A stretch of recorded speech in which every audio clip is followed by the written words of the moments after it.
नमस्कार विद्यार्थी मित्रांनो, शिक्षण वेद या यूट्यूब चॅनलवर मी रुपाली गिरी आपले स्वागत करते। आजच्या या व्हिडिओमध्ये आपण पाहणार आहोत बीएडच्या प्रथम वर्षातील आणि सेमिस्टर 2 मधील महत्त्वाचा असणारा पेपर म्हणजे अध्ययन आणि अध्यापन। या पेपरमधील महत्त्वाचे असे एमसीक्यू मी या लेक्चरमध्ये घेतलेले आहे। तर तुम्ही पाहू शकता पहिला एमसीक्यू आहे तो म्हणजे पहिला एमसीक्यू आहे, मानसशास्त्राची पहिली प्रयोगशाळा 1879 मध्ये जर्मनीत लायप्झिग येथे विल्हेम वुंट यांनी स्थापन केली। हा प्रश्न हमखास पेपरमध्ये विचारला जातो म्हणून लक्षात ठेवायचे। मानसशास्त्राची पहिली प्रयोगशाळा कधी स्थापन झाली? 1879 मध्ये। कुठे झाली? जर्मनीत कुठे? तर लायप्झिग इथे। आणि ती कोणी केली? तर विल्हेम वुंट यांनी केलेली आहे, हे लक्षात असू द्या। त्यानंतरचा पुढचा प्रश्न आहे, आत्मनिरीक्षण व बाह्य निरीक्षण हे निरीक्षणाचे दोन प्रकार आहेत। निरीक्षणाचे दोन प्रकार आहेत, आत्मनिरीक्षण, बाह्य निरीक्षण। त्यानंतर बघा, एखाद्या व्यक्तीचा सखोल अभ्यास करण्यासाठी जीवन वृत्तांत पद्धती वापर करतात। एखाद्या व्यक्तीचा अभ्यास करण्यासाठी किंवा त्याच्या जीवनाचा अभ्यास करण्यासाठी आपण कुठल्या पद्धतीचा वापर करतो? तर जीवन वृत्तांत पद्धतीचा वापर करतो। त्यानंतर बघा, प्रायोगिक पद्धती ही शास्त्रशुद्ध पद्धती मानली जाते। कुठली पद्धती शास्त्रशुद्ध पद्धत आहे? तर प्रायोगिक पद्धत ही शास्त्रशुद्ध पद्धत आहे। त्यानंतरचे प्रश्न बघा, मानसशास्त्र हे वास्तववादी शास्त्र आहे। लक्षात असू द्या, मानसशास्त्र हे कसं आहे? वास्तववादी शास्त्र आहे। आत्मनिरीक्षण पद्धतीत प्रयोजक व प्रयोज्य एकच असतात। आत्मनिरीक्षण पद्धती आता सांगितलं की मी, आत्मनिरीक्षण आणि बाह्य निरीक्षण असे निरीक्षणाचे दोन प्रकार आहेत। त्यातलं आत्मनिरीक्षण पद्धतीत काय असतात? स्वतःचं निरीक्षण स्वतःच करायचं असतं, म्हणून प्रयोजक आणि प्रयोज हे दोन्हीही एकच व्यक्ती असतात की जे स्वतःचं निरीक्षण करीत असतो तोच। त्यानंतर बघा, नैसर्गिक परिस्थितीत व्यक्तीच्या किंवा प्राण्यांच्या वर्तनाचे केलेले निरीक्षण म्हणजे बाह्य निरीक्षण होय। आत्मनिरीक्षणामध्ये प्रयोजक आणि प्रयोजक हे दोघं एकच असतात, पण बाह्य निरीक्षणामध्ये तसं केलं नसतं। आपण ज्याचा प्रयोग करणार आहोत तो व्यक्ती वेगळा असतो, जो व्यक्ती प्रयोग करणार आहे किंवा निरीक्षण करणार आहे तो वेगळा असतो। हे दोन्हीही प्रयोजक आणि प्रयोज्य हे दोन्हीही बाह्य निरीक्षणामध्ये वेगवेगळे असतात आणि ते आपण नैसर्गिक परिस्थितीत व्यक्तीचं किंवा प्राण्याचं निरीक्षण करीत असतो, त्याला आपण बाह्य निरीक्षण असं म्हणत असतो। त्यानंतरचा बघा पुढचा प्रश्न आहे, लहान मुले, मतिमंद व्यक्ती, वेडी माणसे आणि मानवोत्तर प्राणी इत्यादीच्या बाबतीत आत्मनिरीक्षण पद्धती वापर करता येत नाही। जी लहान मुलं असतात त्यांना स्वतः निरीक्षण करता येतं का? नाही आहे। मतिमंद मुलांना किंवा मतिमंद व्यक्तींना नाही। वेडी माणसांना पण स्वतः निरीक्षण करता येत नाही। त्याचप्रमाणे मानवोत्तर प्राणी म्हणजे प्राणी वगैरे जे असतात त्यांना पण स्वतःचं आत्मनिरीक्षण करता येत नाही। त्यानंतर बघा, प्रायोगिक पद्धतीने काढलेले निष्कर्ष वस्तुनिष्ठ व विश्वासार्ह असतात। जे प्रायोगिक पद्धतीने आपण निष्कर्ष काढतो तो विश्वास ठेवण्यासारखे असतात। त्यानंतर ज्या व्यक्तीवर प्रयोग केला जातो त्या व्यक्तीस प्रयोज्य असं म्हणतात। आपण ज्या व्यक्तीचं निरीक्षण करणार आहोत त्या व्यक्तीला आपण काय म्हणतो? प्रयोज्य असं म्हणत असतो। त्यानंतरचं बघा पुढचे प्रश्न, आणि जी व्यक्ती प्रयोग करत असते त्या व्यक्तीस प्रयोजक असं म्हणतात। आपण जिचं निरीक्षण करणार आहोत ते प्रयोजक आणि आपण निरीक्षण करणार आहोत म्हणून आपण झालो प्रयोजक, लक्षात असू द्या। त्यानंतर बघा, मानसशास्त्रात आत्मनिरीक्षण पद्धतीचा वापर करणे काय आहे? अपरिहार्य आहे। त्यानंतरचे बघा पॉईंट, त्यानंतर बघा, शिक्षण म्हणजे विकसनशील असा बदल आहे। कसा बदल आहे? विकसनशील। त्यानंतर वर्तनात घडलेल्या टिकाऊ स्वरूपाचा सुधारणात्मक बदल म्हणजे काय? तर अध्ययन होय। अध्ययनाची तर व्याख्या दिलेली आहे, तर काय आहे? वर्तनात म्हणजे आपल्या वर्तनात घडलेल्या टिकाऊ स्वरूपाचा, टिकणारा असा, सुधारात्मक म्हणजे आपल्यात सुधारणा काहीतरी झालेल्या आहेत असा बदल म्हणजे अध्ययन होय। त्यानंतर बघा, अध्ययनासाठी उद्दिष्ट व ध्येयाबरोबरच प्रेरणासुद्धा अन्य साधारण महत्त्व आहे। यामध्ये अध्ययनासाठी उद्दिष्ट व ध्येयाबरोबर कशाचं महत्त्व आहे? तर प्रेरणेचं सुद्धा महत्त्व आहे। तुम्हाला अध्ययन करताना जर व्यवस्थित प्रेरणा मिळाली तर विद्यार्थी चांगल्या प्रकारे अध्ययन करू शकतो। त्यानंतर बघा, अध्ययन ही कसं आहे? अखंडपणे चालणारी प्रक्रिया आहे, ती अखंड चालत असते। अध्ययन करण्यासाठी काही कुठंच थांबावं लागत नाही किंवा एखादी गोष्ट शिकण्यासाठी तुम्हाला वयाची किंवा कोणत्याच गोष्टीची अट नसते, तर ती अध्ययन ही कशी आहे? अखंडपणे चालणारी प्रक्रिया आहे। त्यानंतरचा बघा पुढचा पॉईंट आहे, थॉर्नडाईक यांनी मांडलेले अध्ययनविषयक उत्पत्ती म्हणजे साहचर्यवादावर आधारलेले आहे. लक्षात असू द्या, साहचर्यवादावर कोणी उत्पत्ती किंवा उपपत्ती मांडलेली आहे तर थॉर्नडाईक यांनी मांडलेले आहे. लक्षात असू द्या. त्यानंतर बघा, पॅव्लोव या मानसशास्त्रज्ञांनी अभिजात अभिसंधान उपपत्तीचा पुरस्कार केलेला आहे. लक्षात असू द्या, पॅव्लोव अभिजात अभिसंधान, थॉर्नडाईक साहचर्यवाद. त्यानंतर बघा, पॅव्लोव यांनी कुत्रा या प्राण्यावर प्रयोग केला. पॅव्लोव हा जो मानसशास्त्रज्ञ होता त्यांनी प्रथम कशावर? कुत्रा या प्राण्यावर प्रयोग केला. असे पण प्रश्न परीक्षेमध्ये विचारले जातात. लक्षात असू द्या. त्यानंतरचा बघा, नैसर्गिक चेतक नसतानाही कृत्रिम चेतकाची तीच नैसर्गिक प्रतिक्रिया घडून येणे म्हणजे अभिजात अभिसंधान होय. आत्ताच तुम्हाला सांगितलं. आता समजा नैसर्गिक चेतक नसतानाही कृत्रिम चेतकाची तीच नैसर्गिक प्रतिक्रिया घडून येणे म्हणजे अभिजात अभिसंधान होय, अशी व्याख्या आपल्याला अभिजात अभिसंधानची करता येईल. त्यानंतर बघा, गॅंगने यांनी श्रेणीबद्ध अध्ययन उत्पत्ती मांडली. तुम्हाला काय करायचं, फक्त काय लक्षात ठेवायचं, ऑनलाईन परीक्षा असल्यामुळं तुम्हाला कन्सेप्ट क्लिअर होण्यापेक्षा तुम्हाला ते कोणी केलं, गॅंगने यांनी कुठली केली तर श्रेणीबद्ध अध्ययन ही उत्पत्ती मांडलेली आहे. तुम्हाला फक्त लक्षात ठेवायचं की कोणत्या उत्पत्त्या आहे आणि त्यांचे मानसशास्त्रज्ञ कोण आहेत एवढं लक्षात ठेवा. गॅंगने श्रेणीबद्ध अध्ययन उत्पत्ती. त्यानंतर कोहलर यांनी कुठली उत्पत्ती मांडली तर कोहलर यांनी मर्मदृष्टीमूलक सिद्धांत मांडलेला आहे. लक्षात असू द्या, कोहलर मर्मदृष्टीमूलक सिद्धांत. त्यानंतर अल्बर्ट बांदुरा यांनी मांडलेल्या सामाजिक निरीक्षणात्मक उत्पत्तीचं अनुकरण आणि निरीक्षण हा आत्मा आहे. अनुकरण आणि निरीक्षण ह्या दोन बाबी जे आहेत ते अल्बर्ट बांदुरा यांनी मांडलेली जी सामाजिक निरीक्षणात्मक उत्पत्ती आहे त्याचा काय आहे? आत्मा आहे. हे पण लक्षात असू द्या. अल्बर्ट बांदुरा यांनी कुठली उत्पत्ती मांडली तर सामाजिक निरीक्षणात्मक उत्पत्ती मांडलेली आहे. त्यातील दोन महत्त्वाचे पॉईंट आहेत ते म्हणजे अनुकरण आणि निरीक्षण. त्यानंतरचा बघा पॉईंट, त्यानंतर बघा, काम न करण्याची इच्छा निर्माण होणे म्हणजे काय तर कंटाळा होय, हे आपल्याला माहीत आहे. अमूर्त विचार करण्याची क्षमता म्हणजे बुद्धी होय, हे पण लक्षात असू द्या. बुद्धीची व्याख्या आहे अमूर्त विचार करण्याची क्षमता म्हणजे बुद्धी होय. त्यानंतरचा बघा पॉईंट, त्यानंतर बघा, अभिक्रमशीलता, निर्णयशक्ती, आकलनक्षमता आणि समायोजन साधण्याची क्षमता हे अल्फ्रेड बिने यांनी बुद्धीचे 4 प्रमुख घटक मानले आहेत. बघा, लक्षात असू द्या, बुद्धीचे प्रमुख 4 घटक कोणी मांडले आहे असा सुद्धा प्रश्न तुम्हाला विचारला जाऊ शकतो. लक्षात असू द्या, अल्फ्रेड बिने यांनी मांडलेले आहेत आणि ते कोणकोणते आहेत तर अभिक्रमशीलता, निर्णयशक्ती, आकलनक्षमता आणि समायोजन हे 4 क्षमता किंवा बुद्धीचे 4 घटक त्यांनी मांडलेले आहेत. त्यानंतरचा प्रश्न बघा, सर्वसामान्य बुद्धी आणि सामाजिक बुद्धी हे बुद्धीचे 2 भाग आहेत. बुद्धीचे किती भाग आहेत? 2. सर्वसामान्य बुद्धी आणि सामाजिक बुद्धी. त्यानंतरचा पॉईंट आहे, मानसिक वयाचा शोध कोणी काढला तर बिने. आता वर सांगितल्याप्रमाणे बुद्धीचे 4 घटक ही त्यांनीच सांगितलेले आहेत आणि मानसिक वयाचा शोध ही बिने यांनी लावलेला आहे. आणि बुद्ध्यांक मोजण्याचं एक सूत्र आहे ते म्हणजे मानसिक वय वर लिहिलं जातं, शारीरिक वय खाली लिहिलं जातं आणि त्याला गुणिले 100 केलं जातं. असं केल्याने जे आपलं उत्तर येतं ते राहतं आपला बुद्ध्यांक. अशा प्रकारे बुद्ध्यांक काढण्याचं हे एक सूत्र आहे, मानसिक वय भागिले शारीरिक वय गुणिले 100. त्यानंतरचा बघा पुढचा पॉईंट आहे तो म्हणजे स्पिअरमन यांनी बुद्धिमत्तेचे सामान्य घटक आणि विशिष्ट घटक असे 2 घटक मानलेले आहेत. कोणी? स्पिअरमन. लक्षात असू द्या, स्पिअरमन सामान्य घटक विशिष्ट घटक. त्यानंतर थॉर्नडाईक यांनी बहुघटक उत्पत्ती मांडलेली आहे. बहुघटक उत्पत्ती किंवा सिद्धांत कोणी मांडला आहे तर थॉर्नडाईक यांनी. त्यानंतर बघा, थॉर्नडाईक यांच्या मते बुद्धिमत्ता ही अनेक स्वतंत्र घटकांनी बनलेली आहे. थॉर्नडाईक असं म्हणतात की बुद्धिमत्ता बनताना ही अनेक स्वतंत्र घटक एकत्र येऊन बनलेली आहे.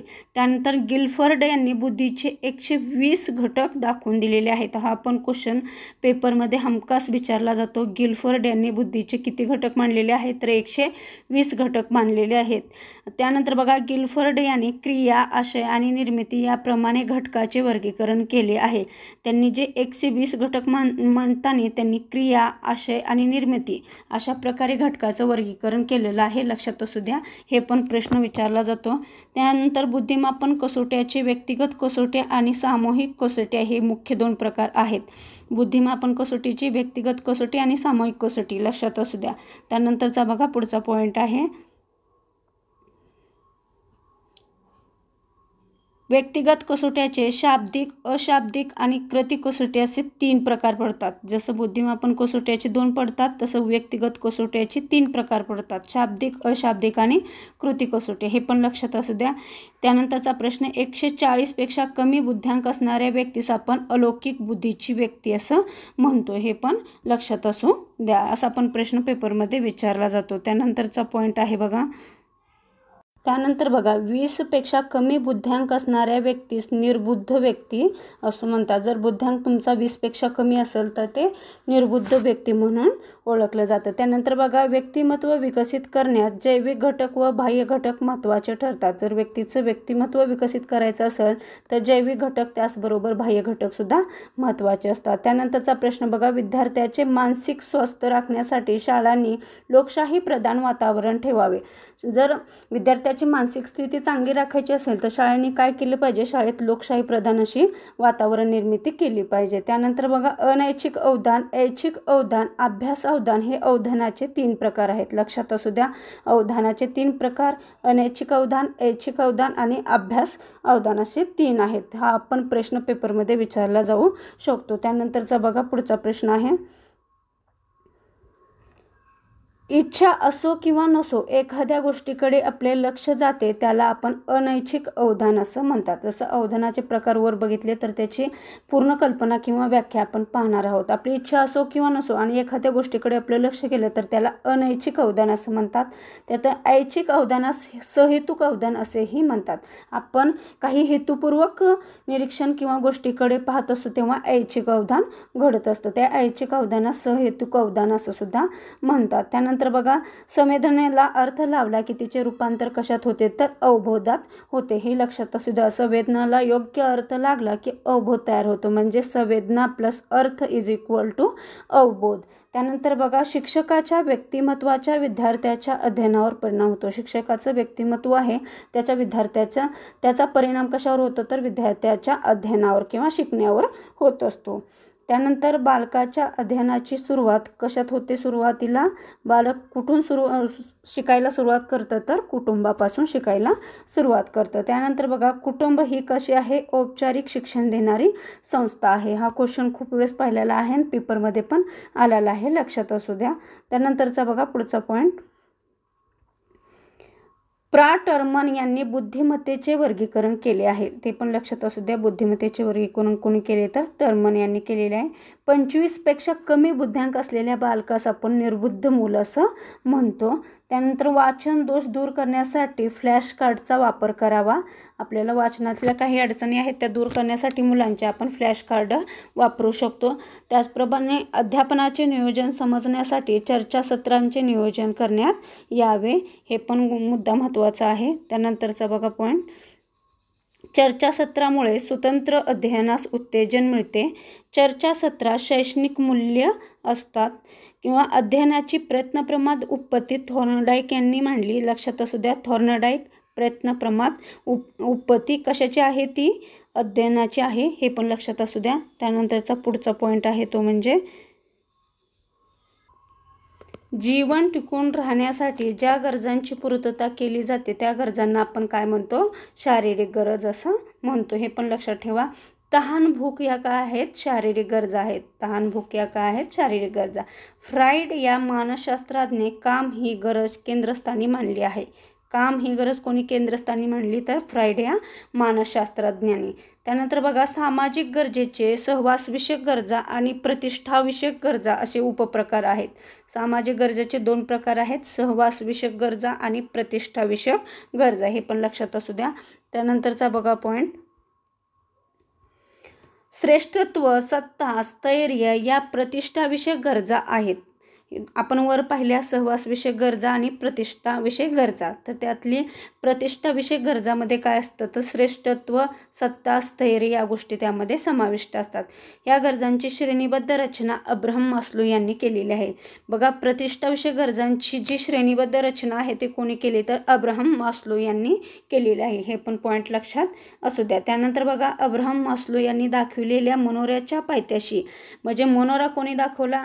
अब्राहम मास्लो यांनी मनोराच्या पायथ्याशी पहिल्यांदा काय आहे, शारीरिक व सुरक्षितेची गरज दिलेली आहे. जो प्रमाणे असा मनोरा त्यांनी तयार केलेला आहे, तर ह्या पायथ्याशी जो आहे कप्पा किंवा पॉईंट तो कशाशी संबंधित आहे, तर शारीरिक सुरक्षितेच्या गरजेशी तो संबंधित आहे. त्यानंतरचा बघा पॉईंट,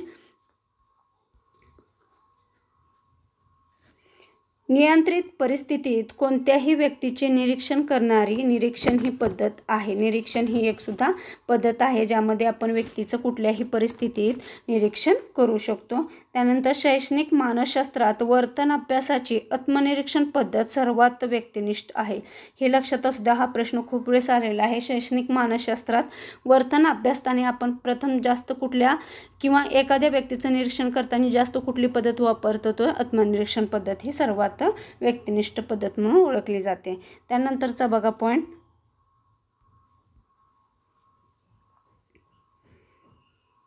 व्यक्ती अभ्यास पद्धती गुन्हेगारी व सुप्रसिद्ध प्रकारच्या व्यक्तिमत्व वर्तनाचा अभ्यास करण्यासाठी वापरतात.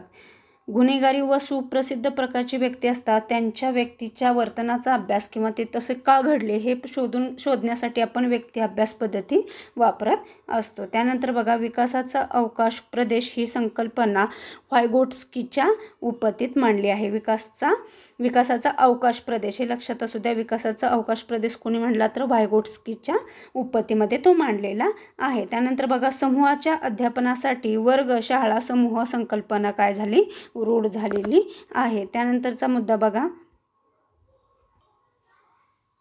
समाजाला परंपरा व वारसा असतो. समाजाला काय असते, परंपरा पण असते आणि वारसा पण असतो. त्याचप्रमाणे अध्ययनार्थीचा वर्ग हा बहुजिन्सी असतो. बरोबर आहे. त्यानंतर बघा, समाजमिती म्हणजे एखाद्या समूहातील घटकांचे परस्पर संबंध समजावून घेण्याचे तंत्र आहे. समाजमिती हे एक तंत्र आहे की ज्या माध्यमातून एखादा मित्र किंवा एखाद्या ग्रुपमध्ये ते एकमेकाशी कसे राहतात हे शोधून काढण्यासाठी आपण समाजमिती या तंत्राचा वापर करत असतो. त्यानंतर संचय नोंदपत्रकाच्या आधारे अध्ययनार्थ्याचे सम्यक चित्र पाहता येते. कशाद्वारे, संचय नोंदपत्रकाच्या द्वारे. लक्षात असू द्या हे पण पॉईंट. त्यानंतरचा बघा पुढचा प्रश्न आहे, निरीक्षण तंत्र हे अध्ययनार्थीच्या बाह्य वर्तनाचे सर्वात सोपे तंत्र होय. जर अध्ययनार्थाचे बाह्य वर्तनाचे निरीक्षण करायचं असेल तर तुम्ही निरीक्षण तंत्राचा वापर करून घेऊ शकता. त्यानंतर बघा, शाळा एक का आहे, समूह आहे. त्यानंतर वर्गसमूह हे एक सामाजिक संघटन आहे. त्यानंतर वर्गसमूह हा का आहे, औपचारिक समूह आहे. आणि वर्गसमूहाचा शिक्षक का आहे, नेता आहे. लक्षात असू द्या, वर्गसमूहाचा शिक्षक का आहे, नेता आहे. त्यानंतरचे जे पॉईंट आहेत, वर्गसमूहाचे नेतृत्व त्या वर्गाच्या कशाकडे असते, शिक्षकाकडे. आपण जसं म्हणतो वर्ग शिक्षकाकडे. त्यानंतर बघा, गुण व कर्तव्य या प्रवृत्तीचा नेतृत्व असे म्हणतात. ही प्रवृत्ती जी असते त्यालाच आपण नेतृत्व असं म्हणतो. गुण आणि कर्तव्य या प्रवृत्तीलाच आपण नेतृत्व असं म्हणतो. त्यानंतर नेता हा काय असतो, सांघिक वर्तन जोपासणारा किंवा तो जोपासत असतो. नेता बनायचं असेल तर सांघिक वर्तन असणं गरजेचं आहे. त्यानंतर बघा, नेतृत्व प्रशिक्षणात सामाजिकता शिकवली जाते. त्यानंतरचा जो पॉईंट आहे, हा सांघिक वर्तन जोपासतो. नेतृत्व प्रशिक्षणात सामाजिकता शिकवली जाते. सामाजिकता शिकवली जाते. कशात, सांघिक वर्तन जोपासताना किंवा नेतृत्व करताना आपण सामाजिकता शिकवित असतो. त्यानंतरचे जे पॉईंट आहेत,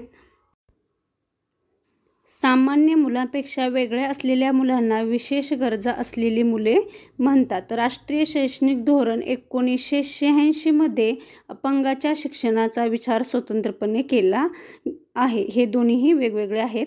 जे सामान्य मुलापेक्षा वेगळ्या असलेल्या मुलांना आपण काय म्हणतो, विशेष गरजा असलेली मुलं. आणि हा जो शैक्षणिक धोरण 1986 मध्ये काय करण्यात आलं, तर अपंगाच्या शिक्षणाचा विचार स्वतंत्रपणे करण्यात आला. हे दोन पॉईंट वेगवेगळे आहेत, लक्षात असू द्या. त्यानंतर बघा, दृष्टिदोष असणाऱ्या अध्ययनार्थ्यावर वाचनामुळे पडणारा ताण कमी व्हावा म्हणून शक्य असेल तर काय करावं, श्रवणफितीचा उपयोग करावा. श्रवणफितीच्या माध्यमातून दृष्टिदोष असणाऱ्या विद्यार्थ्यांना अध्ययन करण्यास प्रवृत्त करावे. त्यानंतर बघा, वाचा दोष असणारे अध्ययनार्थी बोलताना काय करतात, अडखळतात. त्यानंतरचा जो पॉईंट आहे तो म्हणजे कुशाग्र बुद्धीच्या अध्ययनार्थ्यांचा बुद्ध्यांक हा किती असतो? 140 पेक्षा काय असतो? अधिक असतो. त्यानंतर अलौकिक बुद्धीची मुले ही काय असतात? राष्ट्राची संपत्ती असतात. त्यानंतर सामान्य दर्जाच्या खाली असणाऱ्या मुलांना आपण विसामान्य किंवा उपसामान्य मुले असं म्हणतो. त्यानंतर मंद अध्ययनार्थ्याची आकलन क्षमता कशी असते?